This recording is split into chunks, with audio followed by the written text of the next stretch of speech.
Okay, good morning, everybody. I now I call to order the meeting on the Subcommittee on Human Services. Secretary, can you please take the roll?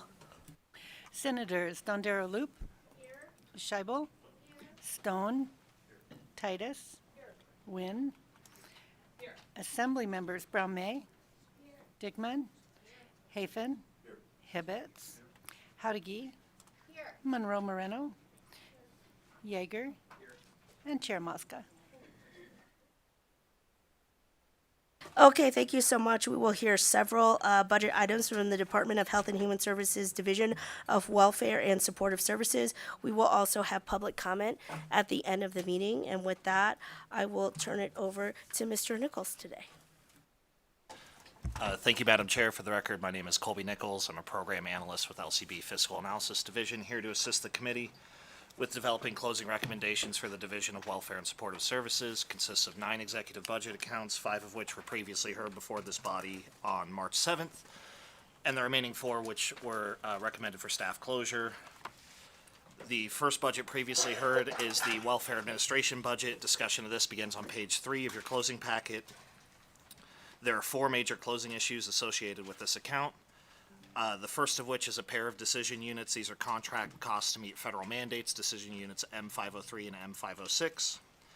Decision unit M503 is recommended by the governor, recommends authority of approximately $1.1 million, of which approximately $305,000 is general fund, that's for fiscal year 26, and approximately $309,000, of which $85,902 is general fund fiscal year 2027.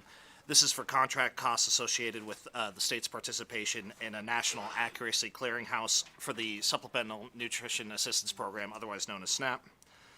This is a program to essentially ensure that duplicative benefits, SNAP benefits, are not issued to recipients in multiple states. And the decision unit M506 recommends authority of $7.9 million, of which $2 million is general fund. And these are for costs associated with participation in a federal data hub that provides income verification for Medicaid eligibility determination. In reference to decision unit M503 is recommended by the governor. This decision unit erroneously allocated costs across several federal grants following the release of the governor's recommended budget.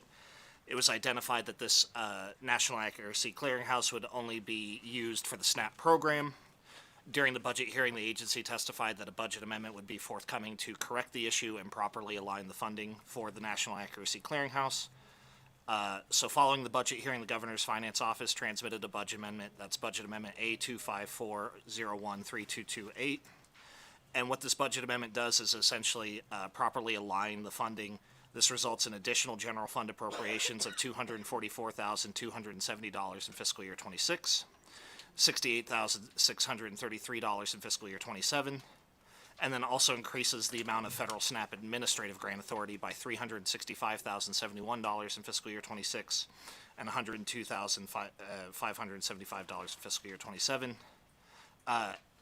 As adjusted by the budget amendment, the total general fund appropriations for the National Accuracy Clearinghouse would be $550,000 in fiscal year 26 and $154,535 in 27, with corresponding amounts of federal SNAP administrative grant funds. This does not change the overall costs for this decision unit. In regards to the decision unit M506, this is the income verification system for Medicaid. During the budget hearing, there was some conversation about questions about whether the $4.3 million that was recommended for fiscal year 27 included any one-time costs, or whether these were essentially an accurate estimate of the ongoing costs for the system.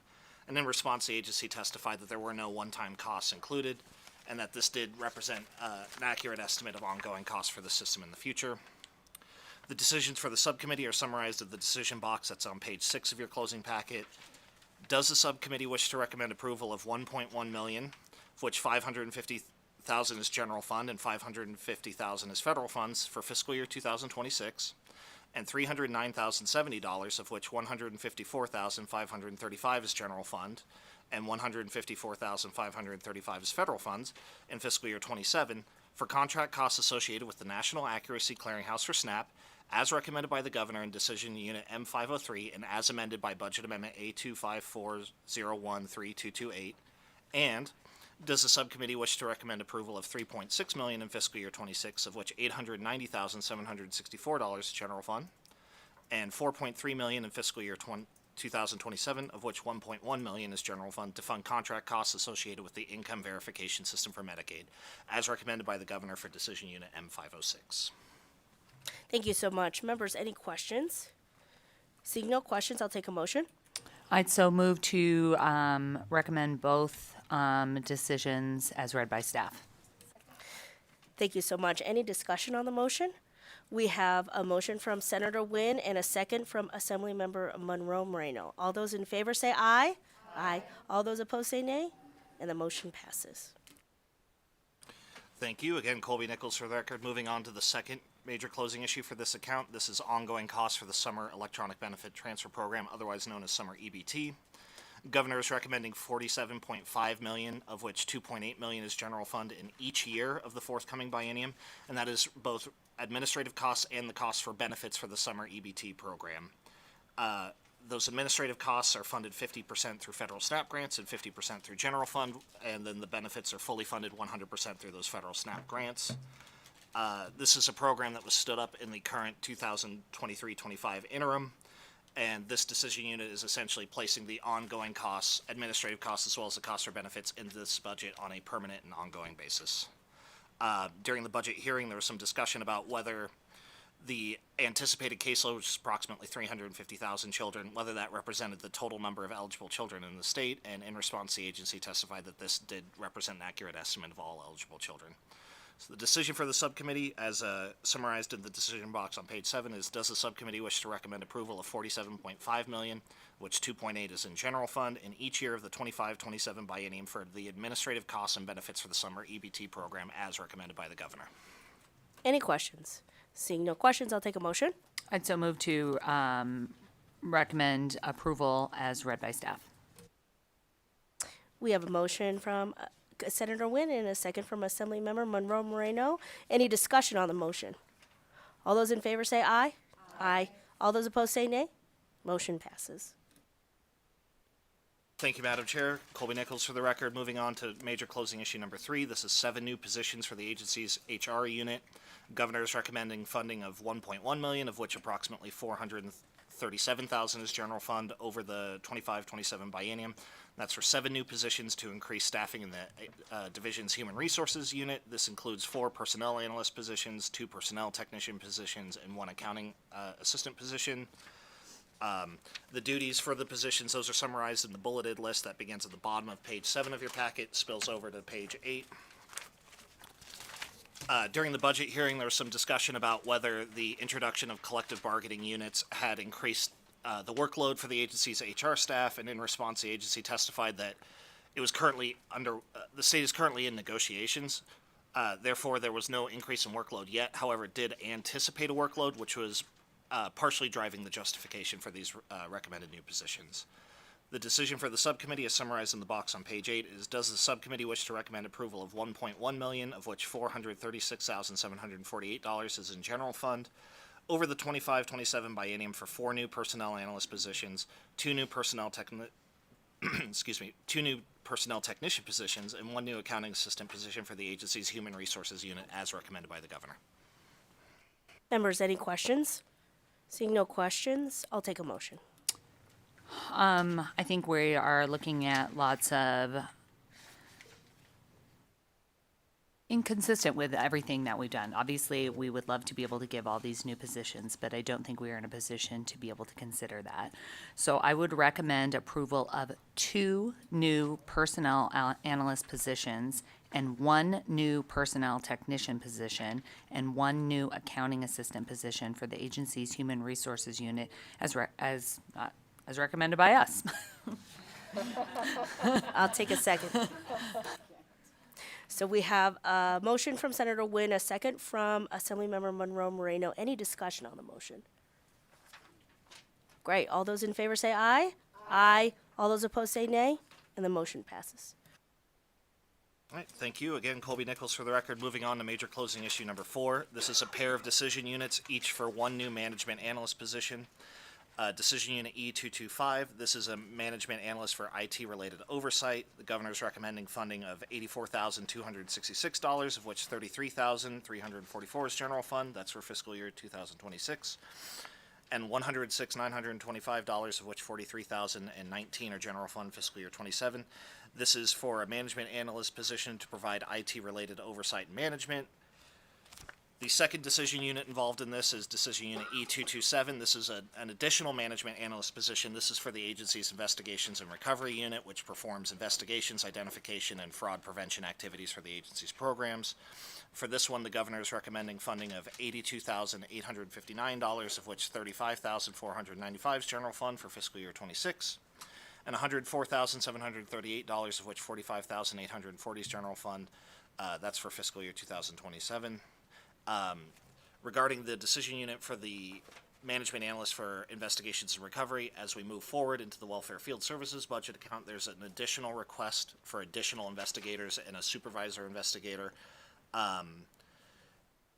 In discussing this with the agency, we're trying to establish whether those two decisions should be viewed as contingent or companion to each other, and the agency clarified that they're not necessarily contingent upon each other. However, they do consider them companion decision units. There was some discussion during the budget hearing about the trends the agency was experiencing with fraud. In response, the agency had testified that there were certain trends contributing to an increased amount of potential fraudulent activity that included the use of AI.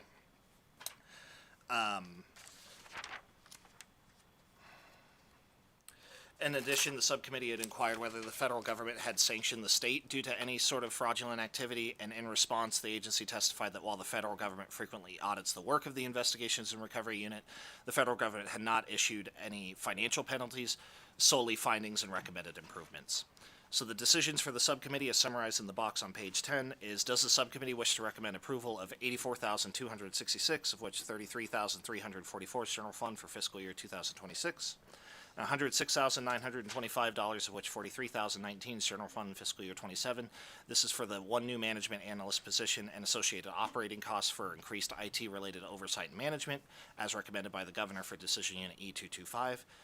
As well as, does the subcommittee wish to recommend approval of $82,859, of which $35,495 is general fund for fiscal year 26, and $104,738, of which $45,840 is general fund in fiscal year 27, for one new management analyst position and the associated costs for the Investigations and Recovery Unit, as recommended by the governor for Decision Unit E227. Thank you. Any questions? Hearing no questions, I'll take a motion. I would recommend that we not approve the $84,266, $33,344, which is general fund in fiscal year 2026, and not approve the $106,925,443,019 $43,019 of general fund in fiscal year 2027 for the one new management analyst position and the associated operating costs to provide increased IT oversight and management as recommended by the governor in Decision Unit E225. However, I would recommend approval of the $82,859,000 in fiscal year 2026 and the $104,738 in fiscal year 2027 for the one new management analyst position and associated operating costs for the agency's Investigations and Recovery Unit as recommended by the governor in Decision Unit E227. Thank you. Second? So we got a motion from Senator Nguyen, a second from Assemblymember Monroe Moreno. Any discussion on the motion? All those in favor say aye. Aye. All those opposed say nay. Motion passes.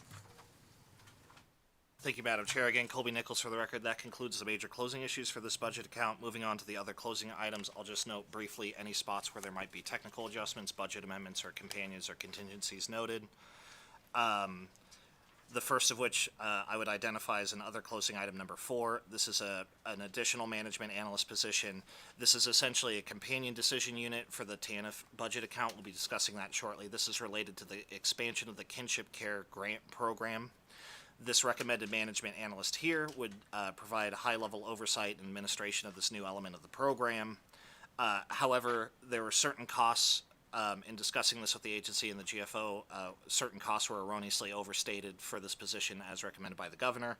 Accordingly, the Governor's Finance Office transmitted Budget Amendment A254893228, which reduces the overall authority cost for the positions by $173,323 in fiscal year 26 and $230,552 in fiscal year 27 to remove those erroneously overstated costs. They also transmitted a companion decision unit for the Fund for Resilient Nevada budget account to line up those transfers. And again, I would just note that this is being viewed as a companion decision unit for that decision unit for the kinship care expansion, which we'll be discussing in the next budget account shortly. So fiscal staff would recommend that other closing items 1, 2, 3, and 6 be closed as recommended by the governor. That other closing item 4 be closed as amended by that budget amendment A254893228 and contingent upon approval of the companion decision unit in the TANF budget account and in the Fund for Resilient Nevada budget account. And that other closing item 5 be closed consistent with the companion decision units in the Medicaid administration budget account. And fiscal staff would request authority to make technical adjustments to this budget as needed. Thank you. Any questions? Seeing none, I'll take a motion. I'd so move to accept the recommendation as read by staff. We have a motion from Senator Nguyen, a second from Assemblymember Monroe Moreno. Any discussion on the motion? All those in favor say aye. Aye. All those opposed say nay. And the motion passes. Thank you. We're on to our second budget. Thank you, Madam Chair. Again, Colby Nichols for the record. The second budget is the Temporary Assistance for Needy Families, or TANF budget account. That begins on page 13 of your closing packet. There are two major closing issues associated with this account, both of which involve the transfer of opioid settlement fundings from the Fund for Resilient Nevada. Major closing issue number 1, this is the transfer of opioid settlement funding to fund family support services for families that are impacted by substance use.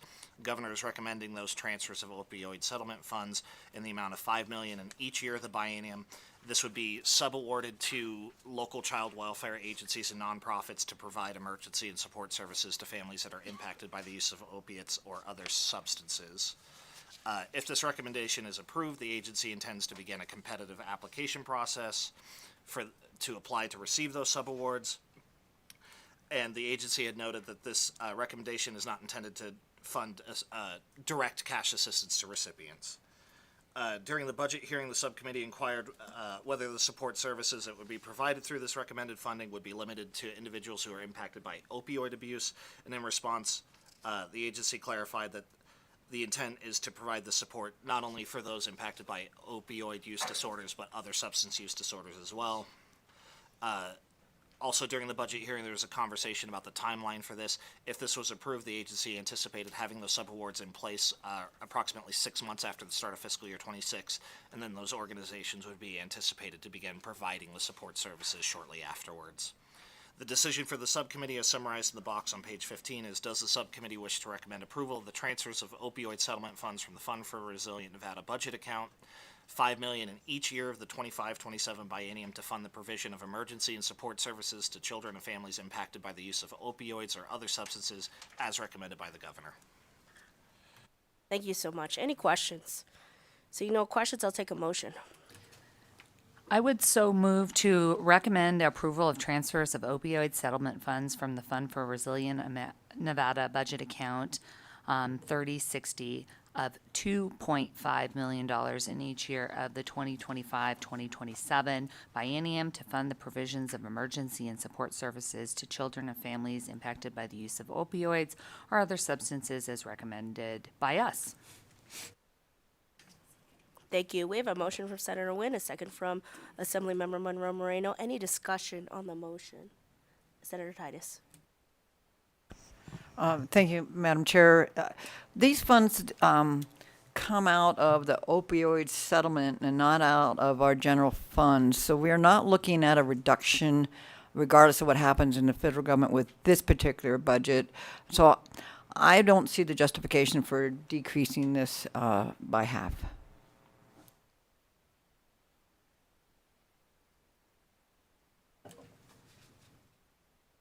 Do you want to call on me? Oh, Senator Nguyen. It is not general funds. I think because this was a new program, we wanted to see how this would implement, and this would give these organizations a good starting place to see whether or not this is something that we wanted to continue on moving forward. Thank you. Any other questions? Okay, thank you. All those in favor say aye. Aye. All those opposed say nay. Could you raise your hand for that? We have a nay from Assemblymember Dickman and Senator Titus. And Senator Stone. Thank you so much. Motion passes. Next item. Thank you again, Colby Nichols. For the record, the second major closing issue associated with this account is funding of opioid settlement funding. Pardon me. This is also in the amount of $5 million each year of the biennium. This would fund an expansion of the Kinship Care Grant Program to non-parent relatives who provide care for children who have been removed from their parents due to the parents' opioid or other substance use issues.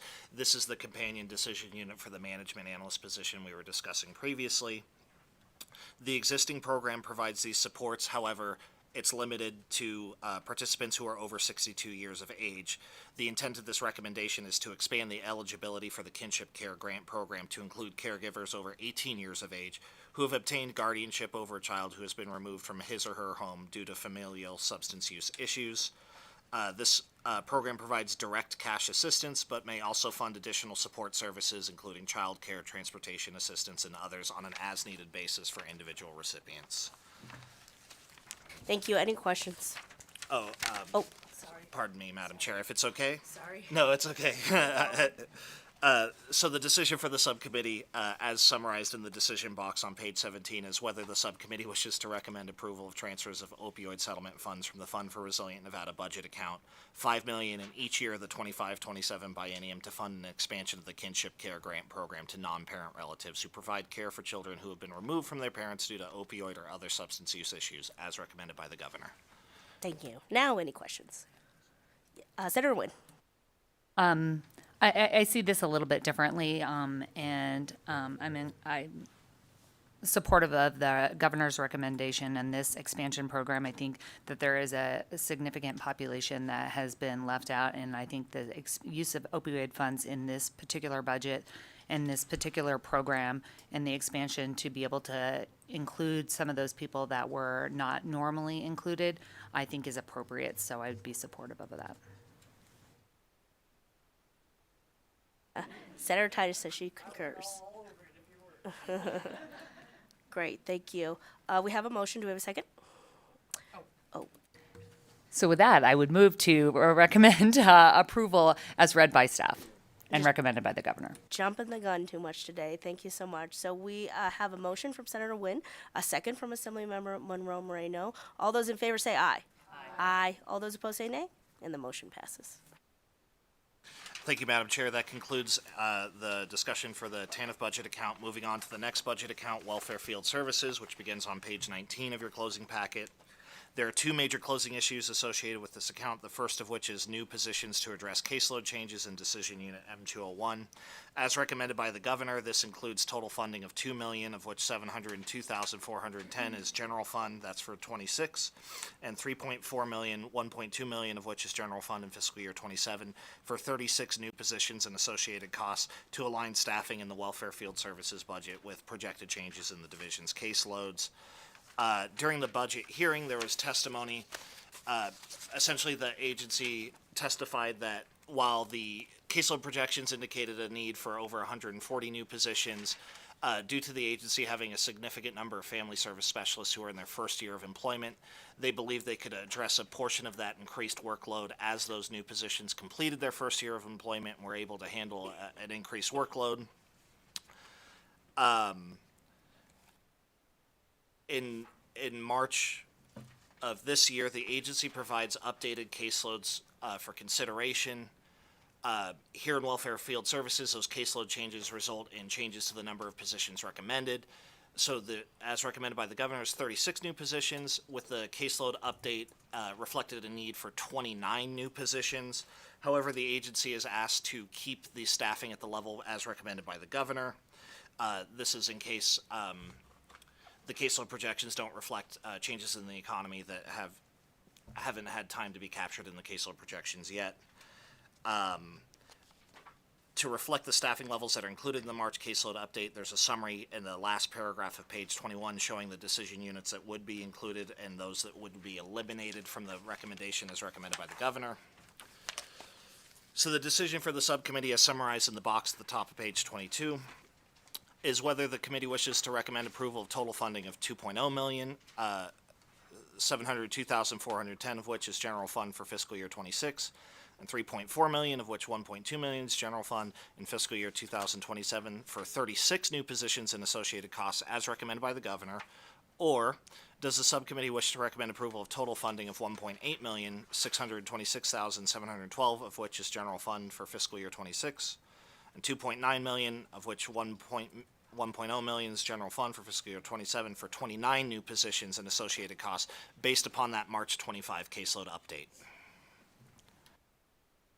Okay, thank you. Members, any questions? Seeing no questions, I'll take a motion.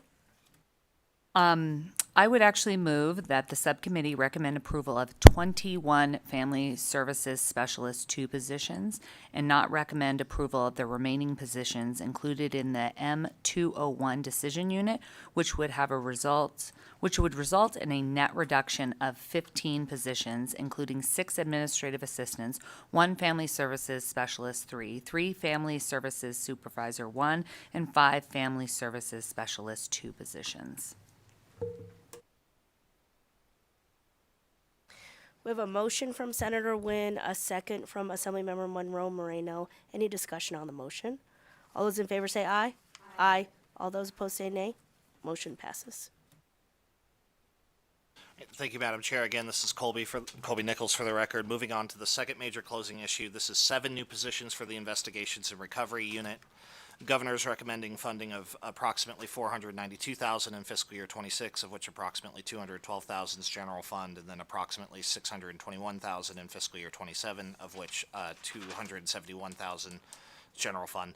This would be for costs associated with 7 new positions. That's 6 compliance investigators and then 1 supervisory compliance investigator for the Investigations and Recovery Unit. This is related but not contingent upon the management analyst position for the Investigations and Recovery Unit that we discussed previously in the Welfare Administration account. During the budget hearing, there were some questions regarding whether the addition of the staff would allow the agency to ensure that all referrals and all cases receive an investigation, and in response, the agency testified that the existing investigative staff is typically able to have approximately 20 cases open at a given time. Therefore, approval of the 6 new investigator positions included here would increase the agency's capacity for open investigations. However, it was unlikely that this would be able to follow up on every referral. The agency testified that approval of this recommendation would improve their ability to perform priority investigations in a timely manner. The subcommittee had also asked whether the state had been assessed any penalties or received corrective action from their federal partners due to an inability to investigate certain cases, and in response, the agency testified that no such actions had been taken against the state thus far. The decision for the subcommittee, as summarized in the decision box on page 24, is: does the subcommittee wish to recommend approval of total funding of $1.1 million, of which $483,900 is general fund over the 2025-27 biennium for 7 new positions, 6 compliance investigators, and 1 supervisory compliance investigator, and associated operating costs for the Investigations and Recovery Unit, as recommended by the governor. Thank you. Any questions? Hearing no questions, I'll take a motion. So I would recommend approval of 4 new positions in the 2025-2027 biennium, which would include 3 compliance investigators and 1 supervisory compliance investigator, and the associated operating costs for the Investigations and Recovery Unit. We have a motion from Senator Nguyen, a second from Assemblymember Monroe Moreno. Any discussion on the motion? All those in favor say aye. Aye. All those opposed say nay, and the motion passes. Thank you, Colby Nichols, for the record. That concludes the major closing issues. Moving on to the other items for this account, there are 4 of those. They are summarized in the table at the bottom of page 24. Fiscal staff would recommend that all other closing items in this budget account be closed as recommended by the governor and requests authority to make technical adjustments as needed. Thank you. Any questions? Hearing no questions, I'll take a motion. I'd so move to recommend the closing items recommended by the governor and the technical adjustment authority to fiscal staff as necessary. We have a motion from Senator Nguyen, a second from Assemblymember Monroe Moreno. Any discussion on the motion? All those in favor say aye. Aye. All those opposed say nay. And the motion passes. And on to the next budget. Thank you again. This is Colby Nichols for the record. The next budget account is Child Assistance and Development. This begins on page 27 of your closing packet. There are two major closing issues associated with this account. The first is that caseloads are projected to exceed available funding. I would just note that this major issue is being provided essentially for informational purposes. There isn't really a decision unit. However, there was some discussion during the budget hearing regarding the steps that the agency is taking to reduce the child care subsidy program caseload, how families are being notified that they may no longer be eligible for the program. In response to those questions, the agency had indicated that caseload reductions are being achieved through attrition. Essentially, as recipients reapply for the program, they may no longer be eligible. The agency works with their partners that can include the Children's Cabinet and the Urban League. In addition, they also attempt to host webinars, send out mailers to also let people know about program changes. And finally, there were some questions about how eligibility is issued and how people are made aware when it expires. Agency indicated that essentially people, once deemed eligible, they're given a certificate of eligibility that lasts for 12 months. And then the agency sends renewal notifications to those families 60 days prior to the expiration of that 12-month certificate to let them know when and how they may reapply for the program. Again, there's no decision for the subcommittee here. This major issue is being presented for informational purposes. Thank you. And I know we do have some questions here, so we will call up Administrator Thompson and whoever else from his team that he would like. Thank you. Don't forget to state and spell your name for the record, and I'll thank you in advance, Administrator Thompson. I know we have had multiple conversations around these, so I thank you and your office for all that you're working on. And we will start with Assemblymember Brown May. Thank you, Chair. Thank you for the opportunity to ask questions this morning. Thank you so much for being here and for your hard work. There have been a number of conversations relative to how you are working through some of these issues. So I'm curious to know, can you just give us a brief update about how the efforts are with regard to bringing this effort in-house? Good morning, Madam Chair and Committee. Robert Thompson for the record, THOMPSON. I am here with my Deputy Administrator, Lisa Swearingen, and Lisa is our subject matter expert on childcare, so she is going to give you the details and show you that the transition has been very successful. Good morning. For the record, Lisa Swearingen, Deputy Administrator with the Division of Welfare and Supportive Services. Just to give you a quick update on how we're doing with the transition of moving cases from Urban League to the state. We currently have transitioned since January 816 providers to the Child Care and Development Program. We have 340 providers remaining to be transitioned by the end of June. We do not anticipate this being an issue. We are moving fast and furious. Payments that we've been making in-house total about $6.5 million since we took this over. In February was our smaller month. We did about $309,000. March we did $3.2 million. And in April to date, we've done a little over $3 million. However, providers are still providing those timesheets. Our current caseload, active certificates, we currently have about 12,434. However, that's serving about 10,884. So we have certificates that get issued for 12 months. However, they're not always being used. So currently we're showing that we are serving about close to 11,000 children. And then we are showing that our average cost of care is about $888 a month per child. I know that one of the concerns was, how is this going to work? We have been borrowing eligibility staff from field services to help us get these cases transitioned over. We have not asked for any additional staff for the child care program for this at this time. Right now we're trying to just get a handle on what this looks like so that when we come to session next in 27, then we'll be able to adequately say what that looks like for the department. Thank you. Follow-up, Chair? Yes. Thank you so much. That's really great data. Thanks for your hard work and for the success. I'm curious to know, are there specific steps that you have been following? Is there a methodology to transition providers into an in-house network? Can you talk through that process just a little bit? For the record, Lisa Swearingen. So we have been working directly with those providers to have them get their number and get set up through the controller's office, and so that we can do those EFT payments with them. We walk through that process. We are also showing them how to use and enter those timesheets directly into the child care system. We have staff that are learning how to process those timesheets, and then we are now taking over and working the eligibility applications as well. Thank you. Okay, I think you answered a lot of our questions. Are there any other questions, members? Okay, well, this was just an informational item, so thank you again. Mr. Nichols, we'll go back to you. Thank you again. Colby Nichols for the record. The second major closing issue begins on page 30 of your packet. This is 3 new positions to support a child care management information system. Governor recommends federal child care and development block grant funds totaling approximately $210,000 in fiscal year 26 and approximately $260,000 fiscal year 27. This would be for 2 new program officer positions and 1 new administrative assistant position and associated operating costs intended to support a new child care management information system that is anticipated to go live during the 25-27 biennium. During the budget hearing, there was some discussion. Essentially, the agency is in the process of standing up this new information system. There was questions from the subcommittee regarding whether the position start date, which is October 1st, whether that should be delayed, as it was unclear at that point whether the new system would be operational at that point. However, in response, the agency testified that it did wish to keep that October 1st start date. The intent of the new positions, in addition to supporting the new system, they would also be able to assist with the current system, which is being used during this sort of transition period.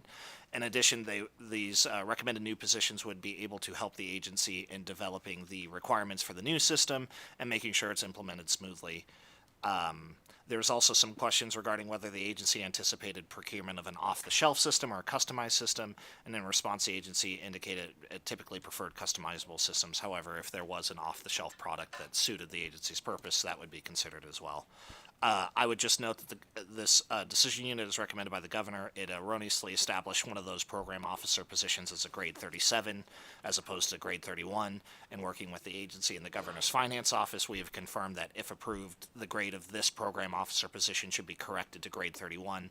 This results in a net reduction of approximately $15,000 in fiscal year 26 and $20,000 in fiscal year 27. Resulting in a total revised cost of $194,815 in fiscal year 26 and $240,192 in fiscal year 2027. The decision for the subcommittee, as summarized in the box at the top of page 32, is whether the subcommittee wishes to recommend approval of those 2 new program officer positions and 1 new administrative assistant position and those associated operating costs to support the new child care management information system, as recommended by the governor, with the noted technical adjustment to correct the grade of 1 program officer position from a grade 37 to a grade 31, resulting in a total revised cost of $194,815 in fiscal year 26, $240,192 in fiscal year 27, funded with Federal Child Care Development Fund discretionary grant revenues. Thank you. Members, any questions? Seeing no questions, I'll take a motion. I'd so move to approve the recommendation as read by staff. We have a motion from Senator Wynn, a second from Assemblymember Monroe Moreno. Any discussion on the motion? If I could just Senator Wynn. Thank you. I just want to point out that this is not general fund. This is all federally grant funded. Thank you. Good point. All those in favor say aye. Aye. All those opposed say nay. Motion passes. And, keep going. Thank you again, Colby Nichols, for the record. There are 2 other closing items associated with this account. Those are summarized on page 32 of your packet, both of which appeared reasonable to staff. Fiscal staff would recommend that all other closing items be closed as recommended by the governor and requests authority to make technical adjustments to this budget as needed. Thank you. Any questions? Hearing no questions, I'll take a motion. I'd so move to recommend as read by staff. We have a motion from Senator Wynn, a second from Assemblymember Monroe Moreno. Any discussion on the motion? All those in favor say aye. Aye. All those opposed say nay. Motion passes, and on to next budget. Thank you again. This is Colby Nichols for the record. The next budget is the Energy Assistance Program, discussion of which begins on page 33 of your closing packet. There are no major closing issues associated with this account. There are a few other closing items which begin towards the middle of page 33. I would note other closing item 3. This is Budget Amendment A255-294-4862. This budget amendment does a few separate things in an attempt to clarify and separate the elements of the budget amendment. You'll see there's a bulleted list that begins on the bottom of page 33, spills over to page 34. One element of this is correctly aligning the classification for a position that was previously approved to be reclassified. However, in the governor's recommended budget, it was erroneously included as the old classification, essentially. So the budget amendment is requesting to reclassify this administrative assistant position to a family services specialist 2 position in concordance with the actions taken during the previous legislative session. The other element of this is adjustments to the caseload decision units. Following the release of the governor's recommended budget, the agency had identified an error in the construction of the decision units, the caseload decision units M200 and M201. Essentially, projected caseload decreases were erroneously double counted, which effectively duplicates that reduction in funding recommended for the 25-27 biennium. In addition, the budget amendment makes those changes to the caseload decision unit to adjust the revenue and expenditure authority to the updated Energy Assistance Program caseload projections. So the net impact of this budget amendment and the changes to those caseload decision units results in additional expenses of $6.2 million in fiscal year 26 and $6.6 million in fiscal year 27, funded through a combination of universal energy charge revenues collected by the state and then federal low-income LAHIA grant funds. So fiscal staff would recommend that other closing items 1 and 2 be closed as recommended by the governor, and that other closing item 3 be closed as amended in Budget Amendment A255-294. 862, and requests authority to make technical adjustments to this budget as needed. Thank you. Members, any questions? Hearing no questions, I'll take a motion. And so move to accept the recommendation as read by staff. We have a motion from Senator Nguyen, a second from Assemblymember Monroe Moreno. Any discussion on the motion? All those in favor say aye. Aye. All those opposed say nay. And the motion passes. I believe we are now on to our staff closed budgets. Thank you, Mr. Madam Nichols. Chair. Yes, Colby Nichols for the record. That is correct. That concludes the portion of the packet related to budgets previously heard. I will now begin presenting the budget accounts for which the subcommittee has not previously heard and for which fiscal staff is responsible for developing closing recommendations.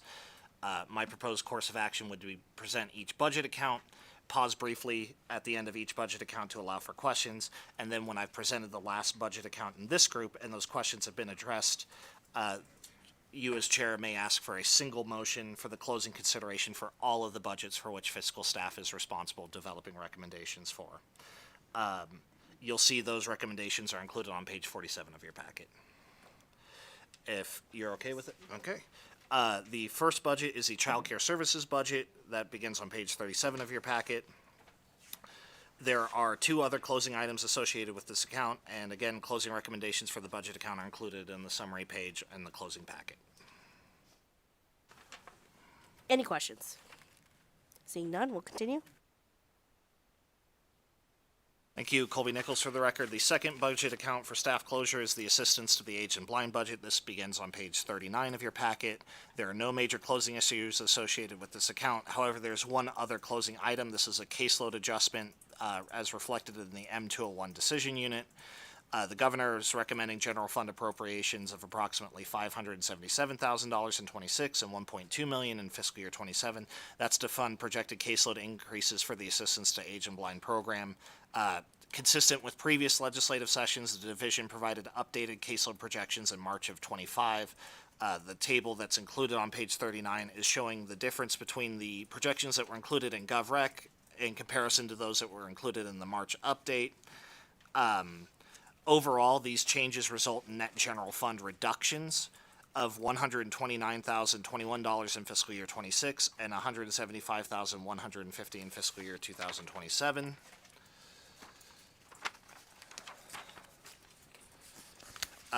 Again, closing recommendations for this budget account are included in that summary page. Any questions, members? Seeing none, we'll continue.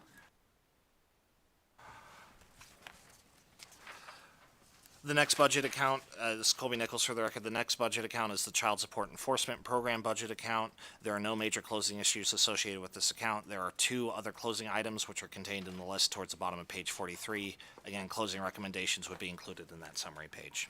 Any questions? Okay, continue. And the final, this is Colby Nichols for the record, the final staff closed budget account is the Child Support Federal Reimbursement budget account. There are no major closing issues or other closing items associated with this account, and closing recommendations would also be included on that summary page. Last one. Any questions, members? Okay, thank you. Thank you, Madam Chair. As previously noted, this is Colby Nichols for the record. As previously noted, fiscal staff is responsible for developing recommendations for those following budget accounts, and to assist with the closing, fiscal staff has identified the budget accounts that are recommended to be closed as recommended by the governor. Fiscal staff would recommend that the following budgets be closed as recommended by the governor and request authority for staff to make technical adjustments as needed.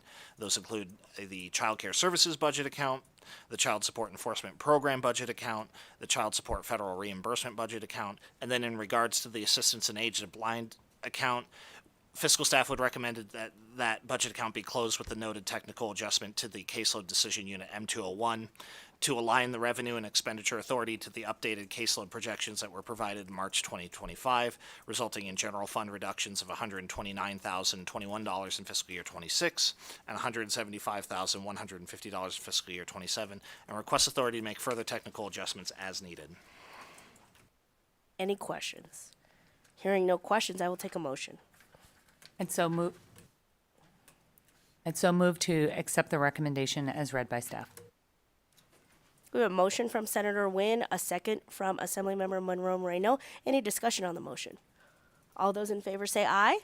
Aye. All those opposed say nay. And the motion passes.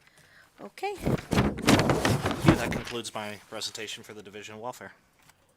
Okay, and with that, we will move to our last item on the agenda today, which is public comment. If you are here in Carson City, please start filling in the chairs. I don't see anyone in Las Vegas, and while you're coming up, I will read the line. If you are going to do public comment over the phone today, please dial 888-475-4499, and the meeting ID is 841-113-55905.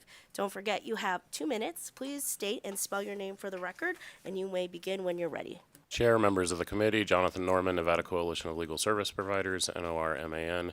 I just want to thank the committee and DWIS and the administrators for their work on the budget account 3230 and for the enhancement items for kinship caregivers.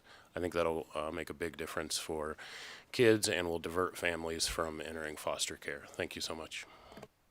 Thank you. Seeing no others in Carson City and seeing no one in Las Vegas, AVH, can we please open the phone lines for public comment? Thank you, Chair. Our public lines are open and working. However, there are no callers to provide comment at this time. Well, thank you so much, and I will take a quick point of personal privilege as the chair of this committee to thank Administrator Thompson and the team of DWIS for all your hard work for Nevadans. I think it's amazing to think that I was someone who grew up on public assistance and now can chair this committee. I think that it shows the difference that you make when we give Nevadans a hand, and I wasn't in this state, but I know that we make a huge difference when we give people a hand up and not a hand out. And so I know we couldn't approve everything today with the economic impact that's happening, but I know myself and this committee thanks you for your work, knowing that we are going to support so many more Nevadans, knowing the economic downturn coming. So we thank you ahead of time. And with that, I will adjourn this meeting. Thank you.